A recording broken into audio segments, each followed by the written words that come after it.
Bonjour à toutes et à tous. Vous êtes bien sur le podcast des Human Coders. Je suis comme d'habitude avec Camille et on reçoit aujourd'hui Arnaud Becheler et Nicolas Méo qui sont tous les deux développeurs C++ et formateurs C++, voilà, sur différentes formations d'initiation à C++, en passant par les tests ou la transition au C++ moderne. Et du coup, on voulait parler avec eux tout simplement de C++, ce langage à la fois qu'on connaît tous quand on est développeur, mais qu'on connaît pas si bien. Donc là, l'idée, c'était de faire un petit point voilà, sur ce langage. Donc voilà, je ne sais pas si vous voulez vous présenter, peut-être Arnaud, par exemple. Effectivement, comme tu l'as dit, je suis développeur C++. J'ai commencé le C++ quand j'étais en thèse pour faire des modèles de simulation. Donc c'est comme ça que j'ai plongé dans la marmite. Et après, j'ai continué avec un postdoc et un premier travail dans l'industrie aux États-Unis. Et je suis revenu il y a 2 ans en France. Et c'est là où j'ai commencé ma collaboration avec Human Coders. Et en même temps, je travaille à Kickmaker, qui est une boîte française qui est un peu présente dans plusieurs villes et qui permet aux clients de réunir des mécaniciens, des électriciens, des développeurs pour construire rapidement des prototypes qui correspondent aux besoins clients. Et toi, Nicolas? Yes, moi du coup pareil, développeur D++ depuis C++, pardon, depuis bientôt 10 ans. J'ai commencé dans le C++ très très tôt en fait, quand j'étais en 3e avec je me rappelle le guide de Mathieu Desbras là, du site du Zéro maintenant. Donc c'est comme ça que j'ai commencé et j'ai jamais vraiment arrêté. J'ai commencé ma carrière dans le nucléaire, puis après j'ai fait un peu de publicité programmatique et en ce moment en poste dans la medtech, dans le domaine de la robotique chirurgicale. Ok, on va creuser un petit peu après ce que vous faites et on aura plein de questions à vous poser. Avec Camille, on est très curieux. Donc pour nous, c'est un langage. Moi, à titre personnel, ça fait depuis que je suis en 3e en fait, j'avais démarré en fait à essayer de comprendre un peu ce langage pour faire des interfaces graphiques sous Windows. Et voilà, j'ai vraiment essayé de m'accrocher. C'était pas facile. Il y a eu un deuxième round à l'école d'ingé où on a dû faire un compilateur en Lexaiac en C++. Et là, c'était pas évident non plus. Enfin, c'était voilà, je reste à l'idée que c'est un langage qui est assez complexe et en même temps, c'était le langage d'il y a, c'était quoi, il y a 20 ans ou il y a 15 ans. Donc en fait, j'imagine que les choses ont bien changé. Voilà, on aura l'occasion d'en parler avec vous. Je sais pas si toi, Camille, tu as envie de parler de ton rapport à C++ aussi. Non, mais comme toi, j'ai pas un très bon souvenir de ces cours d'Alexiac. Alors c'est pas totalement particulièrement dû au C++ lui-même, mais c'était vraiment dans les tout débuts de l'école d'ingé. On venait d'apprendre le Java et c'était pas très clair encore. Et c'est vrai on nous a plongé très rapidement dans C++ sans nous expliquer trop les détails. Et on se retrouvait avec plein de problèmes qu'on n'avait pas avant. Et déjà, le Java qui nous donnait des petits trous pour faire les choses, déjà on galère un petit peu. Et c'est vrai que la plongée dans C++ ça n'a pas été agréable. Parce que déjà l'exercice était dur et en plus le faire en C++ rajoutait une difficulté conséquente. Donc on avait des problèmes de mémoire qu'on connaissait pas parce que Java les gérait pour nous. Et probablement un tooling qui était vraiment très léger.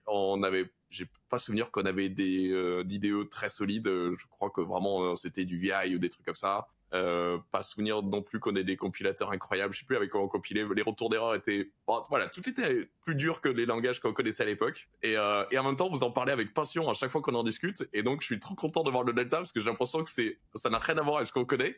Et donc, je suis très curieux que vous me présentez, voilà, c'est quoi faire du C++ aujourd'hui parce que ça a l'air d'avoir rien à voir avec ce qu'on connaissait. Donc Ouais, du coup, c'est quoi faire du C++ aujourd'hui? Je sais pas lequel va commencer, mais je suis trop en fait de savoir. Vas-y Arnaud, je te laisse démarrer. C'est effectivement une expérience qui est très différente de l'expérience qu'on a aujourd'hui, mais qui est très similaire à l'expérience que j'ai eue quand j'ai commencé. Il y a 2 choses que tu as mentionnées, Camille, qui font lourdement écho. C'est le premier contact avec les erreurs du compilateur et le tooling. Et ça, je pense que c'est effectivement les choses qui étaient les plus douloureuses à découvrir.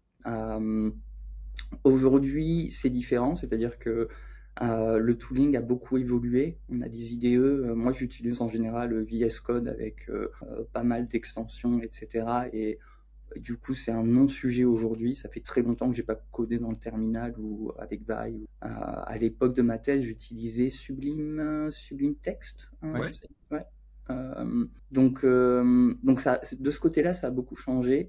Et le compilateur, à la fois, en fait, ce qui était à l'origine des messages d'erreur qui m'agressaient, ça devient un peu une super aide, dans le sens où, pour moi, le C++, si tu arrives à compiler ton programme et que tu as utilisé une ou deux méthodes de développement un peu modernes, si ça compile sans erreur, tu as de très bonnes chances d'avoir zéro bug à l'exécution. Ou vraiment, il faut que ce soit des bugs un peu tricky. Mais cette sécurité-là, je la retrouve pas dans d'autres langages comme en Python. En Python, je run le programme, et si ça se trouve, il va planter au bout de plusieurs heures.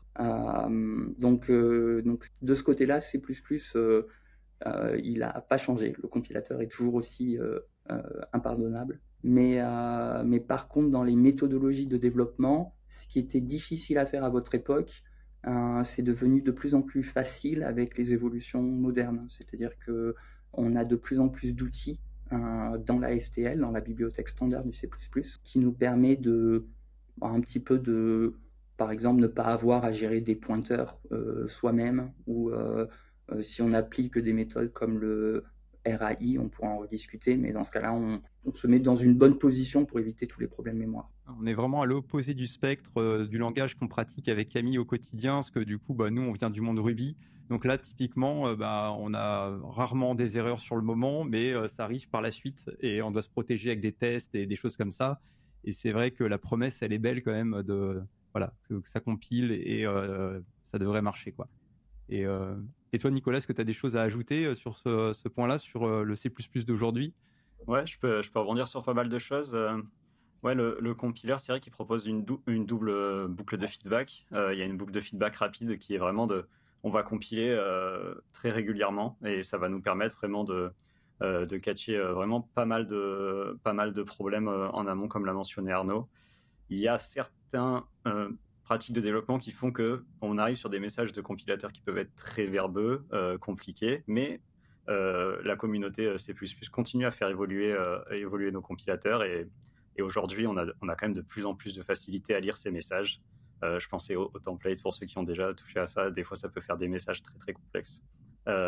Mais on a des nouveautés qui arrivent qui permettent de pallier à ces problèmes-là. Donc, c'est un langage qui continue à pas mal évoluer. Et effectivement, ces dernières années, on a vu des outils qui sont arrivés pour assister à la compilation, des toolchains comme Conan pour le package management ou CMake pour mettre en place la chaîne de compilation, qui ont vraiment énormément simplifié le travail au quotidien avec C++, qui le rendent maintenant beaucoup plus digeste, on va dire, à utiliser. J'étais surpris justement en préparant cet entretien de voir que finalement, pendant longtemps, il n'y avait pas de package manager en C++, que c'est arrivé relativement récemment.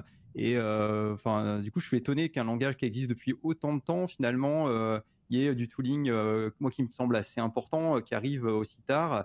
Et est-ce qu'il y a un effet de rattrapage qui se passe aujourd'hui? Comment ça se passe? Ouais, la gestion de paquets en C++, c'est un vrai sujet.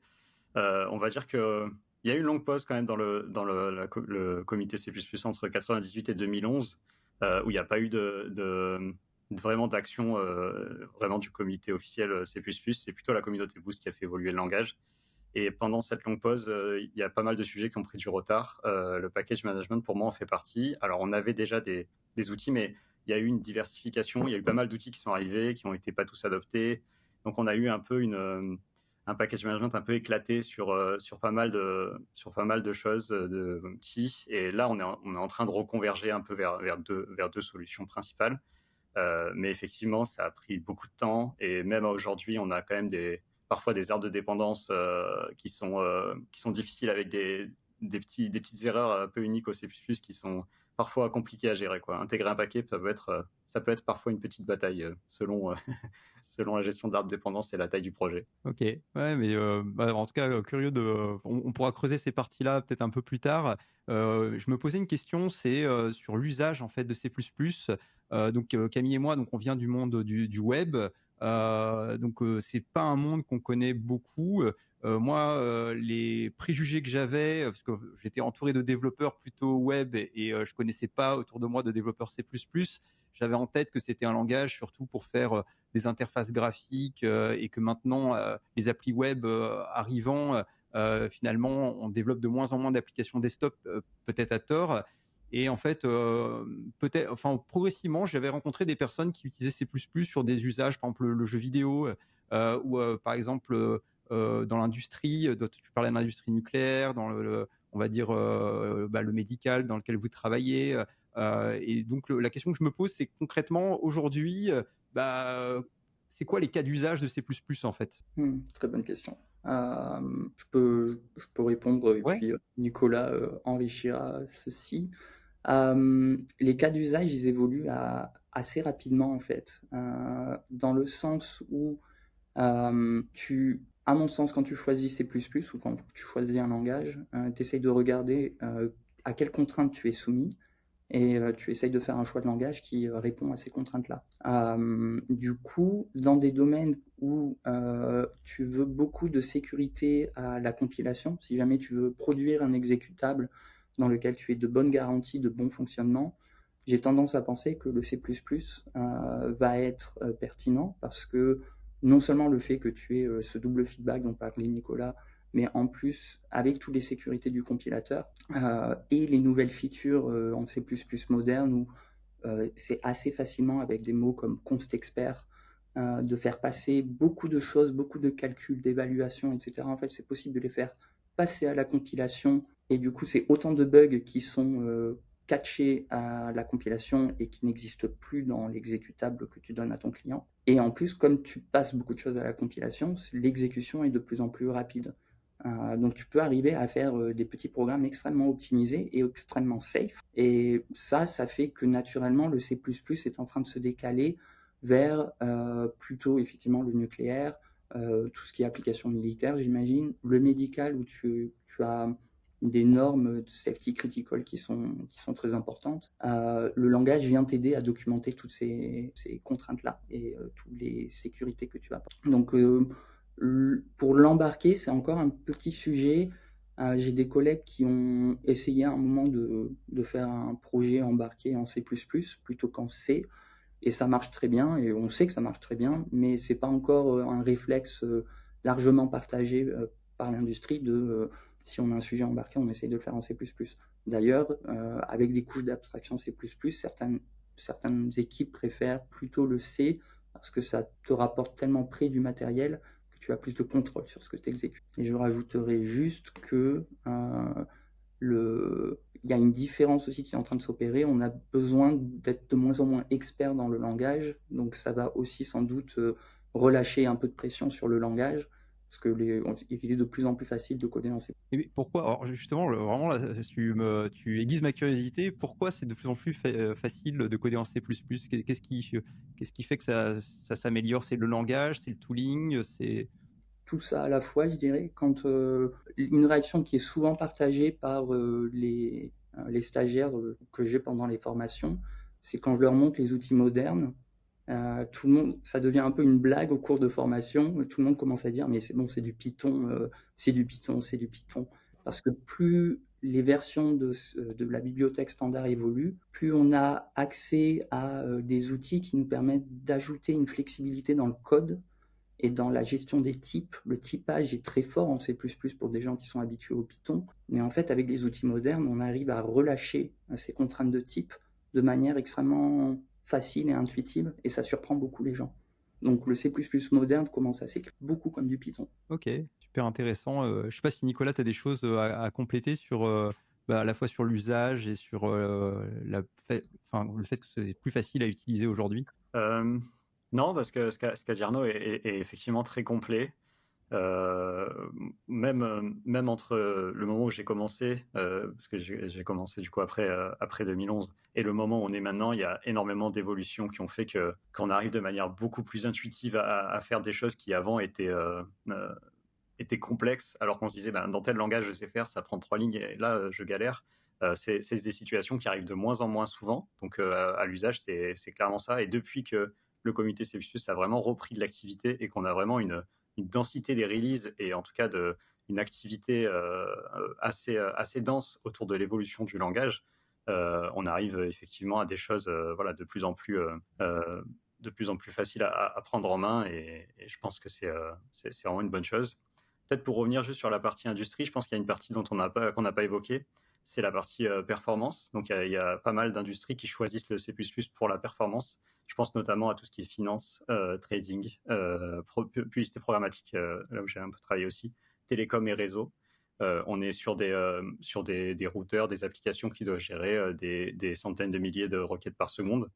Et là, le C++ est très prisé pour ces aspects purement de perf. Donc on vient choisir le langage, la partie qui est en relation directe avec le trafic en tout cas, et souvent en C++.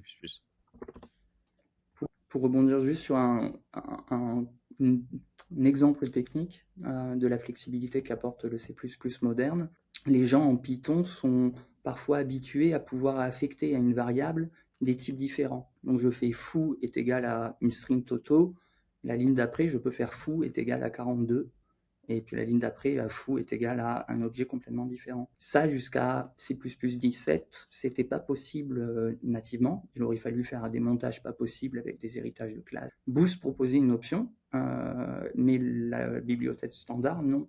Et maintenant, on a std variant.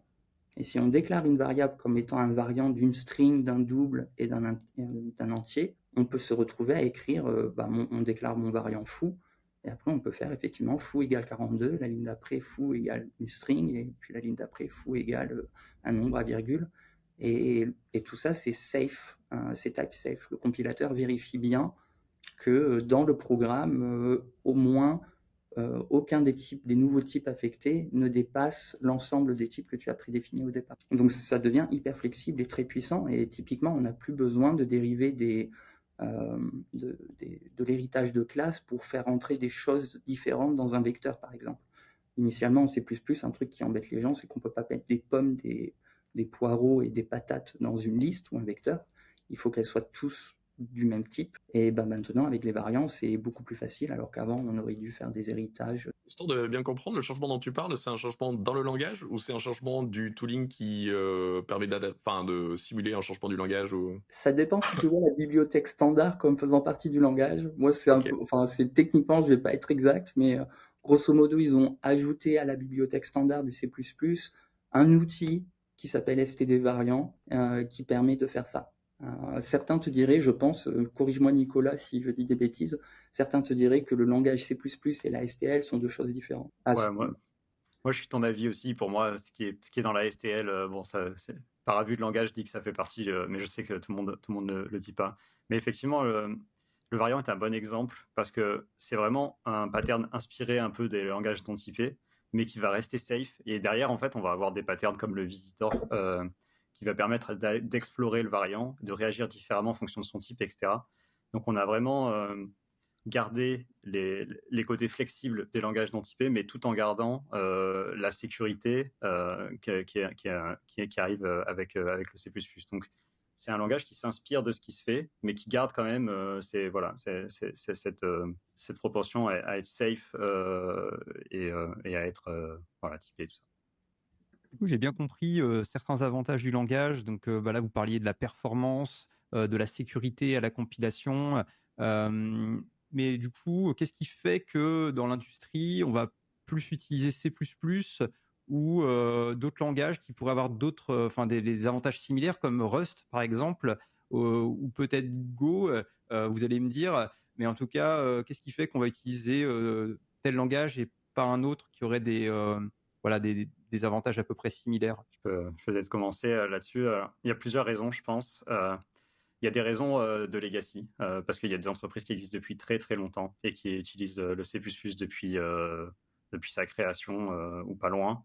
Je pense à des entreprises comme Airbus, Dassault, EDF, ce genre d'entreprises. Ils ont des librairies qui fonctionnent, qui sont éprouvées par des années de fonctionnement en production et qui veulent continuer à utiliser tout simplement. Donc ça, c'est un choix marquant. Il y a également un choix qui, mine de rien, est dimensionnant, c'est les compétences en interne. Une fois qu'on a une équipe qui sait qui sait faire du C++, eh bien on va capitaliser sur cette connaissance, sur cette compétence. Ça, c'est le cas pour tous les langages, mais mine de rien, c'est quand même un choix dimensionnant. Une fois qu'on a dit ça, je pense que le Go, lui, il appartient à une catégorie un peu différente puisque c'est un langage garbage collecté. Donc, il va plus se rapprocher de ce qui est autour du Java et du C#, même s'il présente des avantages un petit peu différents, on va dire. Et pour le Rust, ça, c'est un autre débat qu'on peut commencer à évoquer maintenant ou un peu plus tard. Je ne sais pas, Arnaud, si tu veux rajouter quelque chose. Je vais rajouter une ou deux choses et commencer à parler du Rust. Effectivement, le code legacy, comme le disait Nicolas, ça va être important, et l'historique de tes équipes. Si tu as, et la catégorie de projet sur lequel tu commences, tu peux avoir des clients qui viennent te voir en disant je veux faire un projet en C++, et des projets pour lesquels les clients viennent te voir en disant le langage je ne sais pas, par contre j'ai des exigences, elles sont là, à vous de décider quel langage va mieux rentrer dans les exigences et le budget. Et dans ce cas-là, il faut voir effectivement les équipes que tu as et est-ce qu'elles te permettent facilement de commencer from scratch, donc à partir de rien, commencer un projet. Dans ce cas-là, tu peux être ouvert à n'importe quel langage. Donc c'est comme ça pour des POC en général. C'est assez pertinent de faire des POC en Python parce que tu n'as pas à payer il y a un gros coût de mise en place du C++ en termes de tooling, d'environnement, etc. Pour des proof of concept, pour des petits prototypes. Souvent, tu veux plus tester, et puis le Python va te permettre de tester la température du projet, en gros. Et après, il faudrait peut-être backporter tout en C++ quand les choses seront un peu plus claires. Mais vraiment, une fois que tu as en interne une capacité à récupérer des squelettes de projet pour faire une sorte de bootstrap, donc où tu récupères, tu fais un clone du projet GitHub ou GitLab et tu récupères tout le tooling, toute l'architecture CMake, l'architecture de test, l'architecture de documentation, de CI, etc. Une fois que tu as ça en place, ça devient relativement confortable de commencer un projet en C++. Par contre, à mettre en place, c'est coûteux et ça demande des experts. Et c'est pour ça que les gens sont encore un peu frileux sur commencer des projets en C++. Et si j'ai le choix aujourd'hui, donc j'ai pas de legacy, je peux démarrer, enfin voilà, je recrute une nouvelle équipe. Est-ce que on va dire, ce serait quoi les différences vraiment entre C++ et Rust, par exemple, si quelqu'un veut répondre? Je peux démarrer, puis Arnaud, tu pourras compléter. Je dirais que donc il y a pas mal de différences techniques. Donc l'idée de Rust qui est née, qui est l'idée initiale de Rust, c'est d'avoir une safety totale sur la mémoire et la thread safety.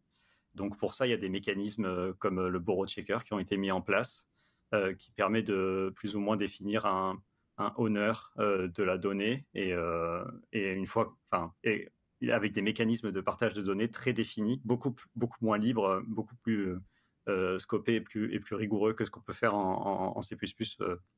Donc on est quand même beaucoup plus bloqué. Le début de Rust, c'est vraiment, on itère avec le compilateur et on se bat pour essayer de faire quelque chose parce que tout est très bloqué. Mais néanmoins, ça apporte des avantages très intéressants en termes de sécurité de la mémoire et de thread safety. Maintenant, le Rust, il souffre un petit peu de sa juniorité. La courbe d'adoption du Rust, elle est quand même lente. Il y a certains domaines qui l'ont adopté très vite, comme les crypto-monnaies, mais ça reste quand même des niches. Et je pense qu'on manque de seniors en Rust. Le ramp-up est difficile. Donc tout ça, ça fait quand même des freins au Rust. La migration de C++ vers Rust, elle est coûteuse. L'interopérabilité, donc appelée du code C++ depuis du Rust, est faisable, mais quand même très complexe. Pour avoir essayé, c'est pas une mince affaire. Donc tout ça, ça fait un peu des freins à switcher. Maintenant, le C++, lui, s'inspire de ce qui se fait en Rust et ce qu'on est en train de voir, c'est dans les prochaines versions du C++, le comité travaille à justement prendre les bonnes pratiques qui marchent en Rust et à commencer à les implémenter en C++. Donc on prend aussi cette direction-là. Donc après, l'avenir nous dira comment évoluer les choses. Mais moi, je pense que les deux langages coexisteront. Ouais, chers auditeurs, n'hésitez pas à nous dire en commentaire si vous voulez un droit de réponse de nos formateurs Rust égaux. L'avis opposé qui va être super intéressant aussi. C'était une réponse hyper complète de Nicolas. Moi, j'aimerais beaucoup essayer le Rust. J'ai pas encore eu l'occasion d'en faire. Par contre, je m'y intéresse parce qu'effectivement, c'est souvent utilisé dans les termes de compétition ou concurrent du C++. Et je me demande si, comme le disait Nicolas, ils vont pas simplement coexister parce qu'ils remplissent des niches un petit peu différentes en fait. Je les vois pas comme directement en compétition. Pourquoi ? Parce que le Rust vient avec pas mal d'avantages. Chaque avantage vient quand même avec des comment ça s'appelle ? Des nuances. C'est-à-dire que le borrow checker, oui, il y a beaucoup de safety, mais c'est assez facile en fait de contourner cette sécurité-là. En C++, t'as pas la sécurité de base, mais c'est assez facile avec des bonnes pratiques de s'assurer que tu restes quand même safe. Donc c'est quand même plus nuancé comme situation. Et il y a quelque chose qu'on n'a pas trop mentionné, c'est que il est relativement, enfin, je vais être un peu provocateur, mais c'est très compliqué de faire un nouveau langage, mais c'est quand même simple d'en créer un comparé à faire survivre un langage et updater le langage pendant des décennies. Donc, un des gros succès de C++ quand même, c'est via cette standardisation qui est un processus extrêmement complexe et le fait d'apporter toujours de la rétrocompatibilité, même si des fois ça casse un peu, mais c'est largement rétrocompatible. On a un langage qui a existé pendant des décennies et du coup, j'aimerais bien voir comment est-ce que le langage Rust va arriver à s'adapter de la même manière que C++ a su s'adapter. Alors C++ s'adapte, mais c'est très lent, c'est très coûteux. On commence tout juste à avoir des choses un petit peu qu'on considérait aujourd'hui comme étant de base dans un langage. Mais par contre, le langage qu'on utilise est toujours quelque part toujours le même que celui que mon père utilisait par exemple. Donc tout ça pour dire que à voir ce que l'avenir réserve et si Rust arrive à capitaliser sur tous les processus qui ont fait que C++ c'est resté pertinent encore aujourd'hui alors qu'il est très vieux. Peut-être pour finir un peu là-dessus, il y a le C++, il y a un gros travail quand même qui a été fait autour des libs de tout ce qui est le travail sur le GPU. Donc le jeu vidéo utilise massivement le C++, mais d'autres domaines comme la medtech utilisent du C++ avec des interactions GPU. Je ne sais pas du tout où en est le Rust sur des libs un peu similaires qui vont permettre d'aller faire ce genre de travail, mais voilà, ça va être ce genre de challenge que va devoir relever le langage s'il veut conquérir ces marchés-là. Il y a 2 autres précisions que j'apporterai qui sont un peu plus techniques. Et encore une fois, j'ai pas codé en Rust, donc je me base sur les feedbacks que j'ai obtenus de codeurs C++ qui ont fait du Rust. En termes de métaprogrammation et de programmation basée sur les templates, donc tout ce qui est programmation générique, C++ a beaucoup d'avance et Rust propose des choses, mais ça reste ce que propose Rust reste en dessous de ce qu'on peut faire en C++. Et c'est pas des outils qu'on sort pour juste briller en société, c'est que des fois ça simplifie réellement le design, ça peut apporter un gros plus à un projet, ça peut apporter de la sécurité, de la flexibilité, etc. Donc vraiment la programmation basée sur les templates, c'est un joli outil qu'on a en C++. Pour l'instant, il n'y a pas strictement l'équivalent en Rust. Il y a des gens qui disent que ça évolue très vite, donc ça serait peut-être pas étonnant que Rust arrive à rattraper son retard là-dessus. Et une deuxième chose, c'est les gens disent souvent c'est très facile de commencer un projet en Rust parce que tu fais cargo init ou quelque chose comme ça et tu as toute une structure de projet qui apparaît. Et comme on disait, le tooling en C++, on en est très loin. On a des choses qui sont proposées par Friendly Anon, par exemple, c'est des scripts Python qui permettent de générer des structures de projet qui sont assez standards et très bien développées. Mais ça reste un peu de la cuisine.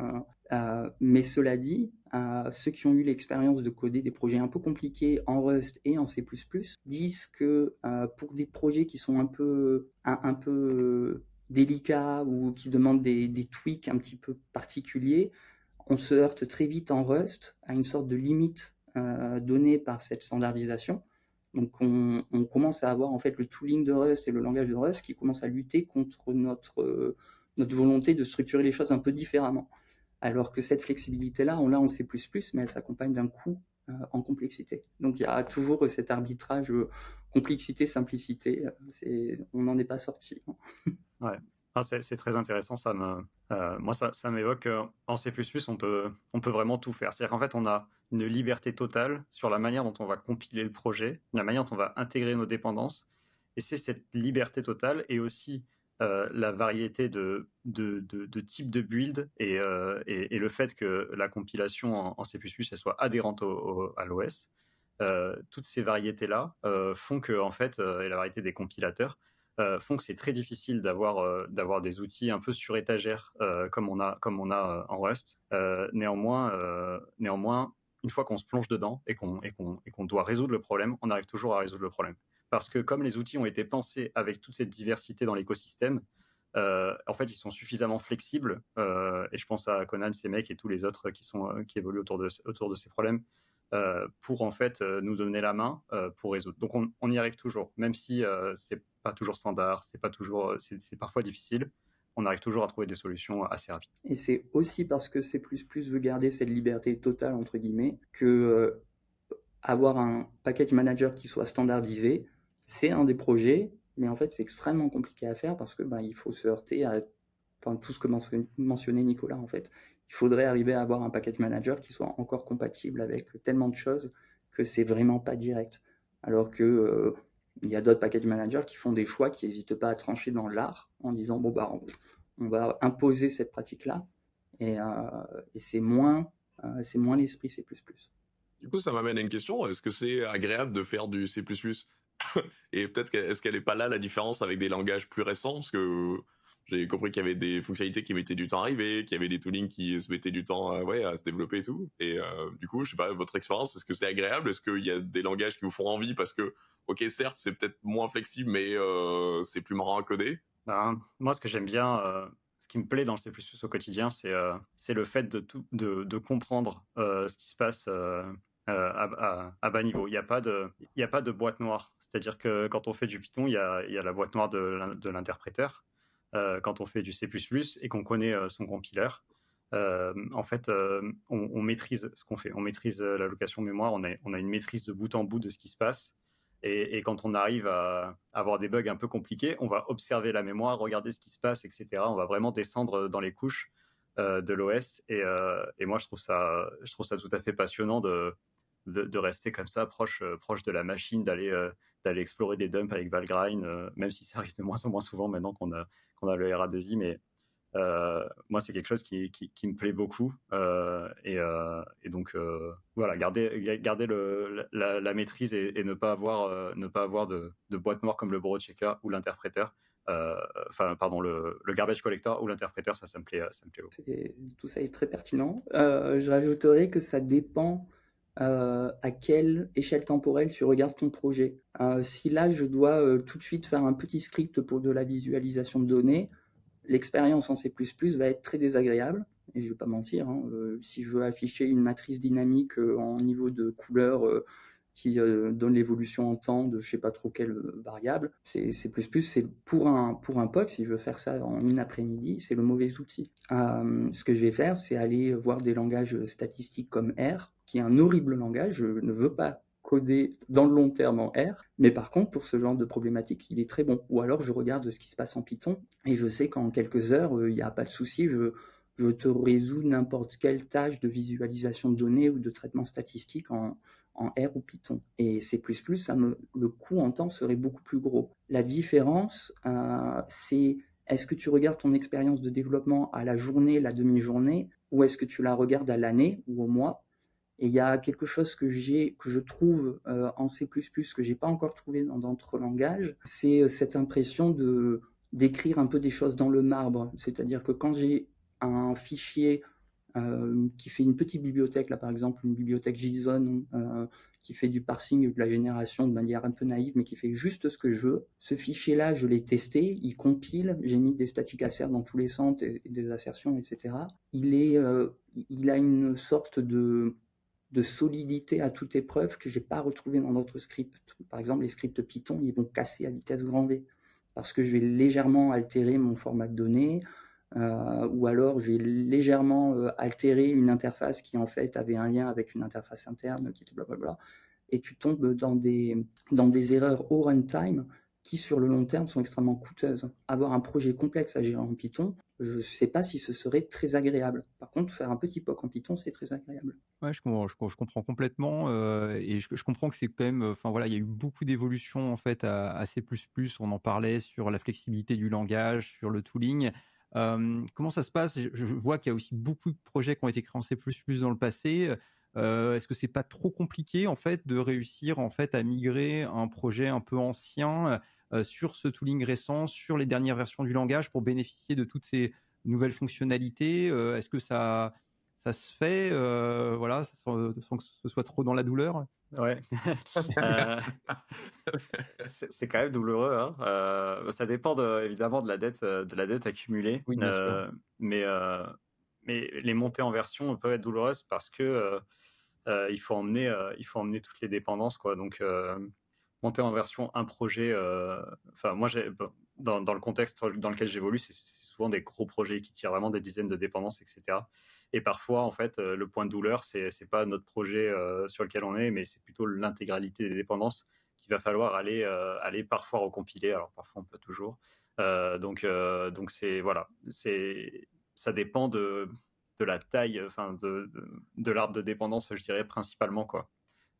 Néanmoins, ça se fait quand même bien et c'est pas un investissement qui est décorrélé de la réalité. C'est-à-dire qu'on peut, en fait, on peut faire cet investissement et on y arrive, quoi. Surtout si on le fait régulièrement, là, le coût est pas très important.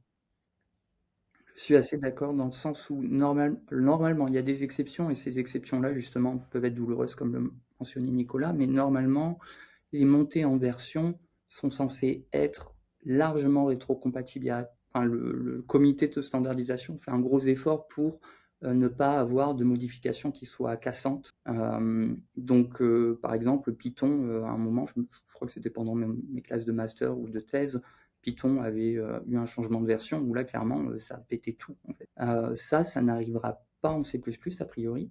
Ce qui va se passer, c'est peut-être une nouvelle feature qui a un comportement légèrement différent, qui va provoquer un changement dans une dépendance, comme le disait Nicolas. Et là, ça commence à être embêtant. Mais dans l'ensemble, si tu as pas trop de dépendance et si tu as un projet, enfin si tu te limites à upgrader ton langage sur un projet de taille raisonnable, tu peux t'y prendre granulairement et commencer à utiliser les nouvelles features une à une en fait.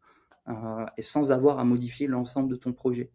Par exemple, si tu veux commencer à utiliser, mettons que tu es en C++ 11, et tu te dis, bah, quand même, passer en C++ 17, ça faciliterait l'usage de STD optional ou STD variant. Normalement, à moins qu'il y ait des trucs un peu sioux, tu peux raisonnablement espérer pouvoir le compiler de C++ 11 en C++ 17 et sans que ça change quoi que ce soit. Si ça change quelque chose, ce sera généralement de la performance en plus. Il y aura des petites optimisations qui seront glissées.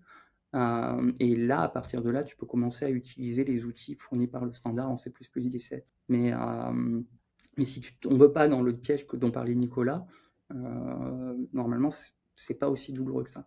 Dis-moi, hésite pas à me contredire, Nicolas. Non, je suis entièrement d'accord avec toi. C'est-à-dire qu'à l'échelle d'un projet, c'est exactement ce que tu mentionnais. Et nous, en fait, les soucis qu'on a, c'est que souvent ça cascade, en fait. Et comme c'est des projets, c'est l'équipe 1 qui va produire la lib A qui est utilisée par l'équipe 2, etc. Donc, en fait, il y a tout un espèce de ping-pong qui fait qu'en fait, la montée en version devient un projet à l'échelle multi-équipe au lieu d'être un petit sujet scopé. Mais unitairement, chaque lib, unitairement, normalement, c'est juste on recompile avec le nouveau compilateur et tout va bien. Et c'est assez rare qu'il y ait des problèmes, effectivement.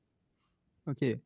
Et je me posais aussi la question des tests, c'est-à-dire que bon, on voit qu'on a quand même un langage qui est assez sécure, mais justement, on veut rajouter une dose de sécurité supplémentaire, j'imagine, avec des tests. Déjà, est-ce qu'il y a des bonnes pratiques à opérer sur les tests avec C++? Est-ce qu'il y a des spécificités liées au langage ou au tooling qui fait que il faut faire attention ou il y a des bonnes pratiques liées aux tests? Oui, en effet. Alors, je pense que le C++, c'est quand même un langage qui a eu un peu de retard sur le test unitaire. Au départ, quoi, quand on a commencé dans les années, je pense même que c'était 2005 à 2010, à vraiment avoir commencé à lancer des méthodologies de type TDD, etc. Je pense que le C++ est arrivé quand même plus tard sur ces terrains-là. On a quand même encore pas mal d'industriels qui ont des trous dans leurs tests ou qui en ont parfois pas sur des projets, sur certains projets. Donc, et je pense qu'il y a un des sujets, c'est que le mocking est un peu plus compliqué en C++, parce que c'est un langage compilé justement et qui va nécessiter en fait d'adresser dès l'instanciation les problèmes de couplage via des abstractions par exemple, là où en fait en JavaScript ou en Python on va pouvoir injecter des choses un petit peu comme on veut, même tweaker des méthodes directement dans les tests pour contrôler comment se passent les dépendances de la classe. Là, il faut vraiment penser en amont à bien gérer le coupling entre les libs et les classes pour pouvoir tester. Et parfois, quand on arrive sur des projets legacy, c'est difficile.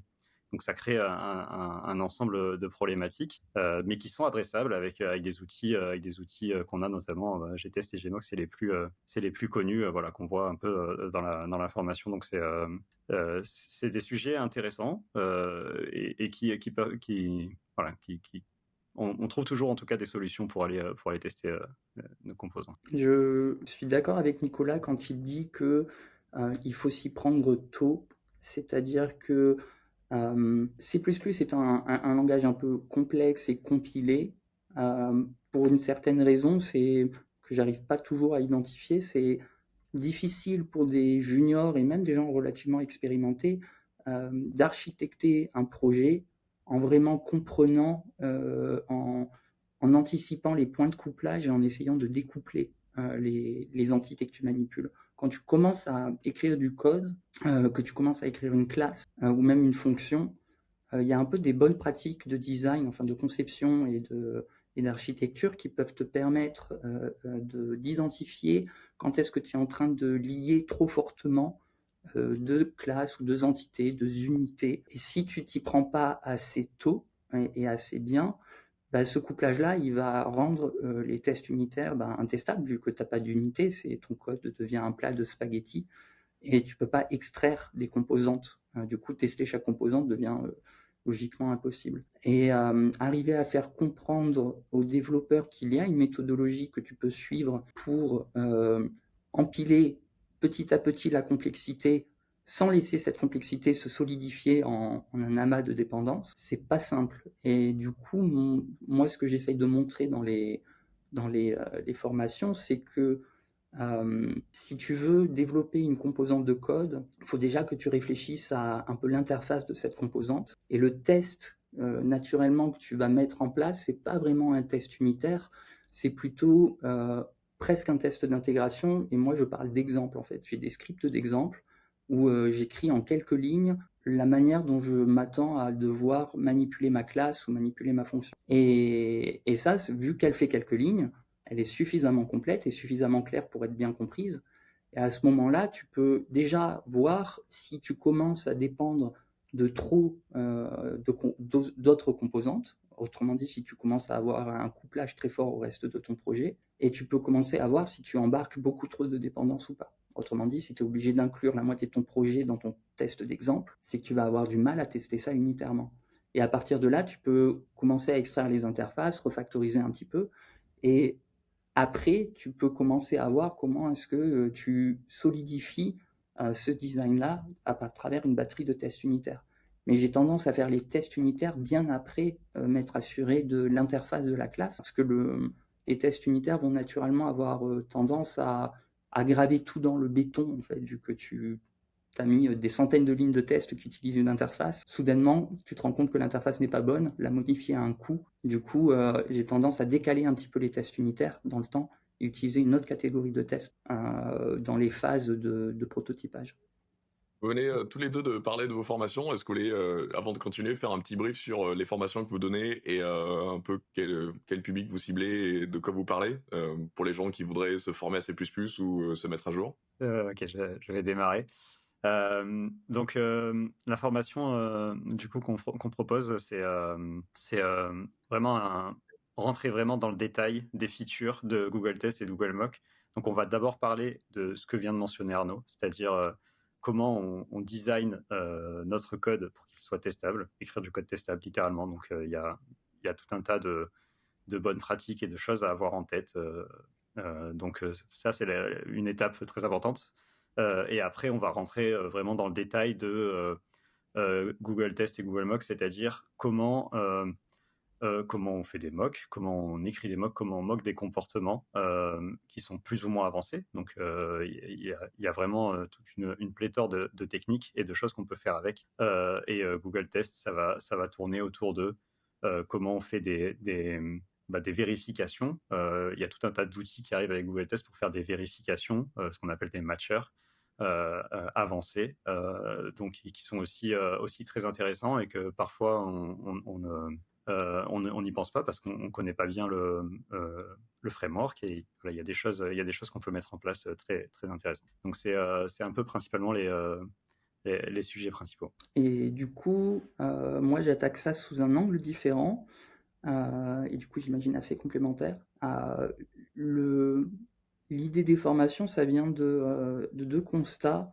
C'est que, les gens qui font du C++, même depuis plusieurs années, peuvent être très mal à l'aise quand ils voient des templates, donc la programmation basée sur les templates, qui est une sorte de polymorphisme statique, c'est-à-dire qu'on peut avoir une sorte de flexibilité, mais à la compilation, ce qui sonne pas naturel pour des gens qui sont habitués à du polymorphisme au runtime. Ils sont mal à l'aise avec ça, ils voient pas exactement à quoi ça sert, et du coup ils ont tendance à utiliser le polymorphisme au runtime via de l'héritage de classe pour résoudre énormément de problèmes architecturaux, et peut-être un peu trop. Il y a ce proverbe qui dit que quand tout ce qu'on connaît c'est le marteau, chaque problème ressemble à un clou. Ça veut dire qu'en fait, en C++ moderne, on commence à avoir une diminution de l'importance des arbres d'héritage, parce qu'on commence à avoir d'autres moyens de résoudre les problèmes plus efficacement, plus simplement, plus lisiblement. Du coup, l'idée, c'est je dis aux gens, écoutez, je sais que vous êtes à l'aise avec l'héritage de classe, il n'y a pas de souci, vous avez fait ça en école, vous avez fait ça toute votre vie.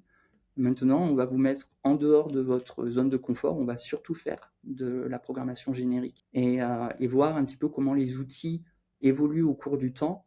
Il y a des outils en fait extrêmement puissants qui existent depuis le début de C++. La programmation basée sur les templates a un peu évolué, mais pas tant que ça en fait. On peut faire énormément de choses en C++ 0.3 ou C++ 11. Donc les accompagner là-dessus. Et petit à petit, le deuxième constat, c'est qu'ils n'arrivent pas à suivre les évolutions du C++, parce que ça évolue vite. On a beaucoup d'outils qui apparaissent à chaque nouveau standard. Des gens qui ont appris à coder en C++ 11 se retrouvent en C++ 26 et ils ont affaire à un raz-de-marée de features. Donc c'est un peu une idée de les accompagner là-dedans en leur montrant les outils du C++ moderne les plus pertinents, les plus largement utilisés, et comment est-ce que petit à petit on peut se rapprocher, comme je disais, d'un C++ qui ressemble à du Python. C'est encore une fois le mot d'ordre à la fin, c'est bon, ok, C++ commence à être vraiment pythonique. C'est génial parce qu'on est quand même passé d'une période où le langage évoluait pas à un moment où le langage évolue presque trop vite et il faut des formations pour ne pas louper des trucs. C'est trop bien pour le langage, c'est que il y a une vraie dynamique et ça bouge quoi. J'ai la sensation qu'ils ont passé beaucoup de temps à mettre en place des outils standardisés sur lesquels ils pouvaient capitaliser plus tard.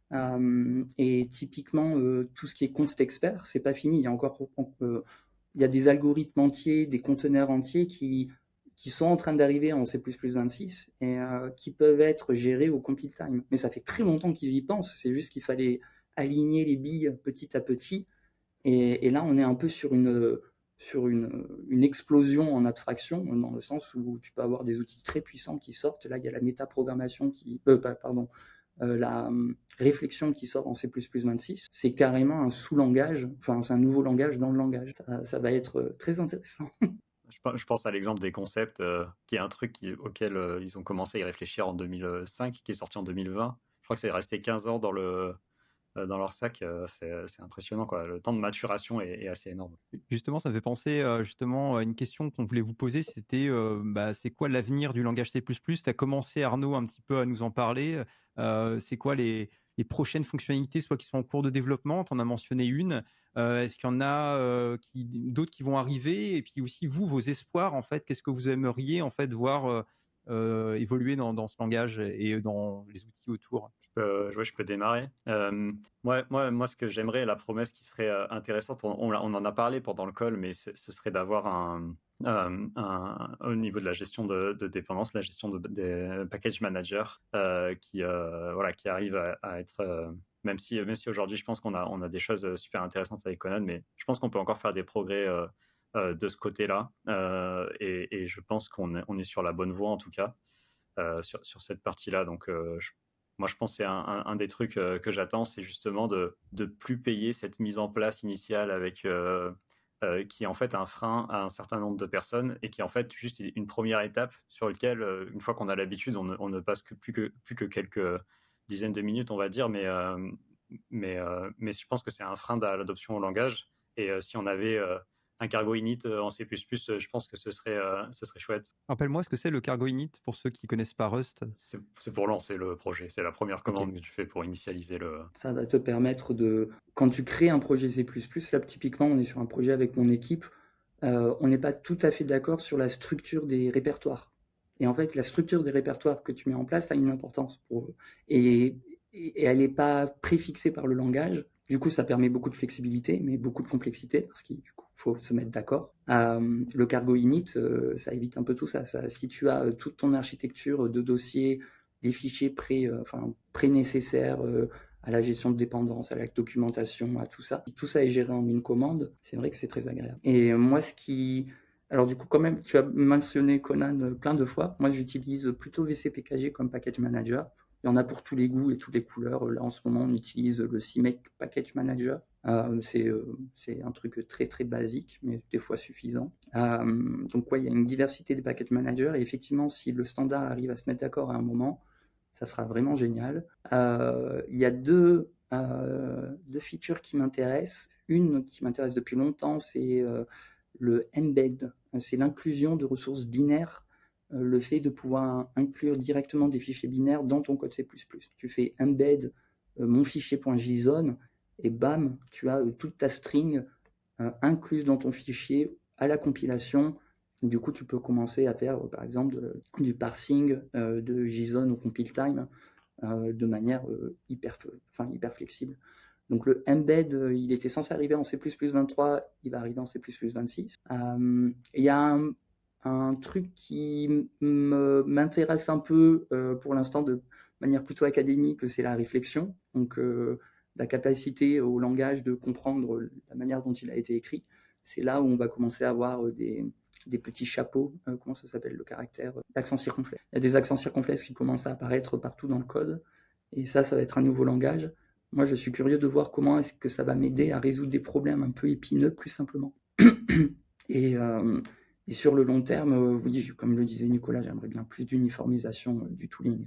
Je ne sais pas si c'est possible, parce que standardiser un tooling, mais surtout avec l'histoire. Mais voilà, c'est la liste au Père Noël, on va dire. On a peut-être encore une ou deux dernières questions à vous poser. Je ne sais pas si toi, Camille, on va dire dans la liste des questions, il y en avait que tu avais particulièrement envie de poser là avant de conclure. Ouais, mais écoute, on a beaucoup parlé d'IA ces dernières semaines. On en reparlera dans d'autres épisodes et d'autres façons, mais l'idée, c'est on est en train de réfléchir à comment on gère les participants qui maintenant arrivent avec des éditeurs avec de l'IA intégrée et comment on inclut cette méthode de travail qui a changé radicalement ces derniers mois, années dans le cadre de la formation. On en a beaucoup parlé. Vous avez beaucoup parlé pendant cet épisode du fait que le C++ était très libre, qu'il y avait probablement plein de façons différentes de coder la même chose.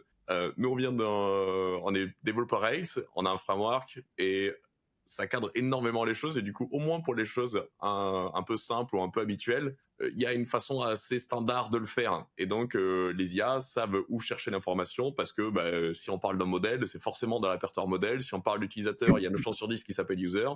Et du coup, assez vite, elle va trouver ses repères. On sait que les tests, ils sont dans tel endroit, que si c'est des tests de user, ils seront dans tel truc. Et donc, assez facilement, il va trouver l'information. Et donc, on voit qu'on a assez peu besoin de faire des gros points MD pour préciser du contexte ou donner la structure. Et naturellement, juste on met un prompt, fait ça, et ça marche plutôt bien sur des applications, en tout cas, de taille modérée. Et j'ai cru comprendre qu'en C++, ça se passait pas tout à fait comme ça. Donc, je suis curieux de voir comment on génère du code avec de l'IA en C++ et comment on fait en sorte que ça se passe bien, dans la mesure où, évidemment, c'est quelque chose qui est très récent et que peut-être la réponse dans 6 mois sera radicalement différente. Ouais, c'est des bons points. Alors, moi, je vais donner mon avis, mais il faut garder en tête que je travaille plutôt dans des secteurs où c'est des gros projets avec beaucoup de dépendances et des contextes très, très gros. Donc, ce que je vais dire n'est pas vrai pour des projets et des scopes beaucoup plus limités. Mais en gros, les deux challenges que moi, je rencontre, c'est l'alignement et les hallucinations. Donc, sur l'alignement, comme tu l'as mentionné, Camille, j'ai besoin de faire énormément d'écrire énormément d'informations dans les fichiers MD, les codes practice, la version du C++ utilisée, tout ce qui est les règles spécifiques au projet. Donc, il y a pas mal de choses. La manière d'écrire comment compiler le projet ou préparer un script qui compile le projet pour que l'IA soit capable de compiler, d'écrire comment exécuter les tests d'intégration, les tests unitaires. Donc tout ça, donc il y a une préparation assez importante à faire pour pouvoir commencer à générer du code qui vraiment s'aligne dans les coding practices. Et maintenant, donc sur le problème des hallucinations, le problème c'est que comme il y a beaucoup de dépendances, l'arbre de dépendance est assez grand, c'est très difficile pour l'IA d'aller scanner les dépendances. Déjà, il faut qu'elle les trouve. Des fois, elle y arrive, mais pas toujours. Et après, elle fait beaucoup d'erreurs. Il y a le problème de la context frame qui va exploser. Et donc, il y a beaucoup d'hallucinations. Donc, pour pallier à ça, moi, je fais des boucles de feedback rapides et je demande à l'IA de compiler régulièrement le projet. Donc, comme ça, elle se corrige toute seule. Elle dit, en fait, ça n'existe pas. Donc, hop. Donc, ça marche assez bien. Et la deuxième chose, c'est que avant de lancer l'IA sur une tâche, je scope. Je me pose la question suivante, c'est quelles sont l'intégralité des informations que je dois connaître sur le projet pour réaliser cette tâche. Et ça, c'est une question très importante parce que ça me permet tout de suite de comprendre si ma tâche elle est trop grosse pour l'IA, donc soit je la fais moi ou je la redécoupe, ou si ça va rentrer dans ma context frame. Dès que j'ai réussi à résoudre ce problème et à scoper l'ensemble des informations nécessaires à la réalisation de la tâche, j'arrive à avoir des résultats qui sont pertinents, en tout cas sur ce genre de use case. J'en profite pour dire que c'est des informations que vous allez petit à petit intégrer dans vos formations si ça intéresse les participants, et ça va d'ailleurs être le cas pour énormément de formations chez Human Coders, où du coup, si les participants le veulent, ça va être des sujets que les formateurs vont pouvoir aborder, donc comment intégrer l'IA dans le sujet de la formation. Je suis d'accord avec tout ce que disait Nicolas, et effectivement, il y a un intérêt évident à intégrer l'IA dans des formations, c'est que ça commence à devenir partie intégrante du paysage du développeur, en fait. C'est que les IA sont là. La question, c'est en fait, où est-ce qu'elles sont pertinentes? Qu'est-ce qu'elles nous permettent d'accélérer?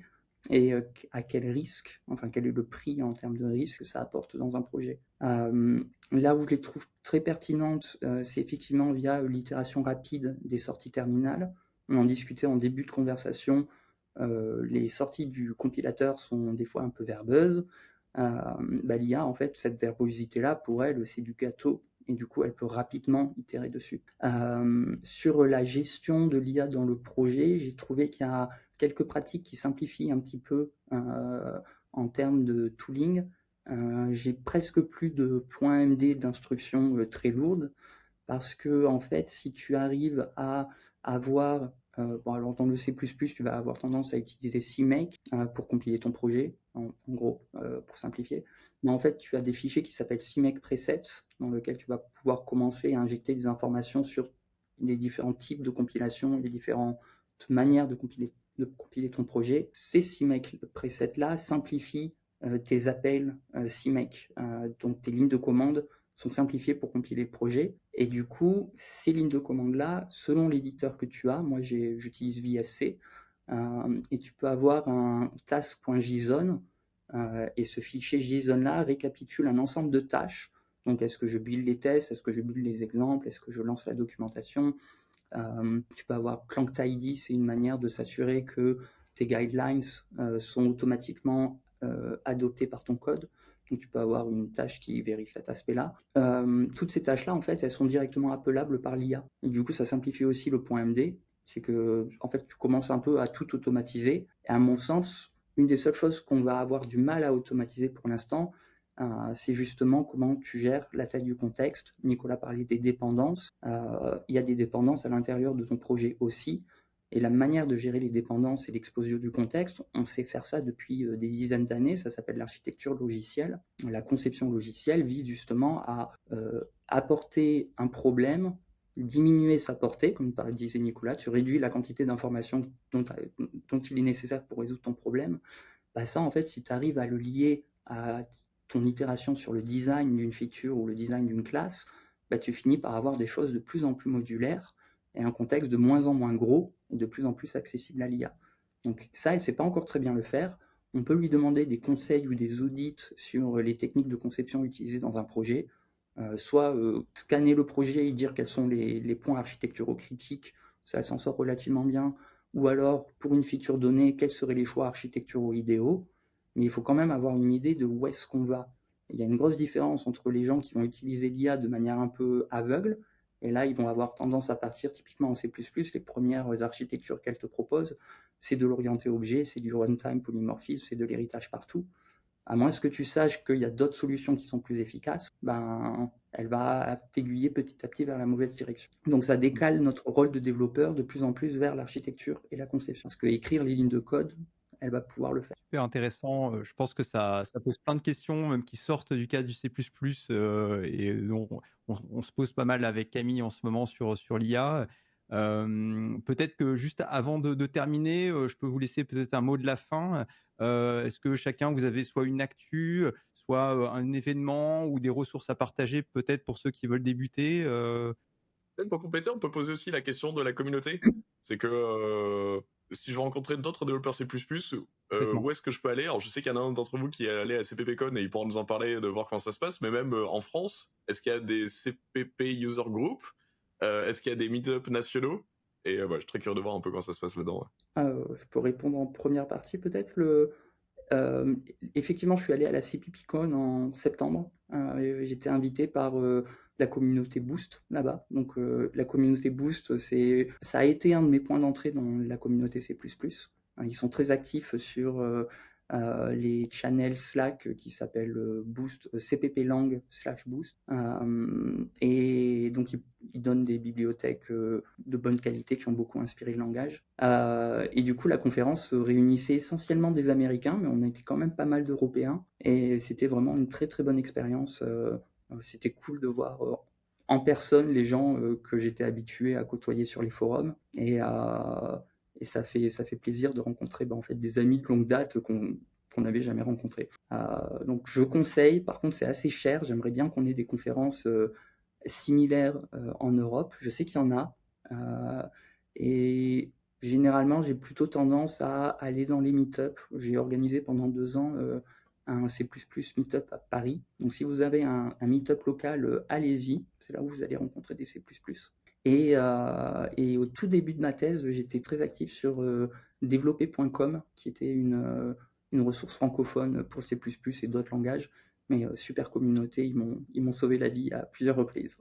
De mon côté, je suis pas encore à la CPPCon, même si franchement un jour ce serait une super expérience, je pense. Mais effectivement sur Montpellier, il y a un meet-up C++.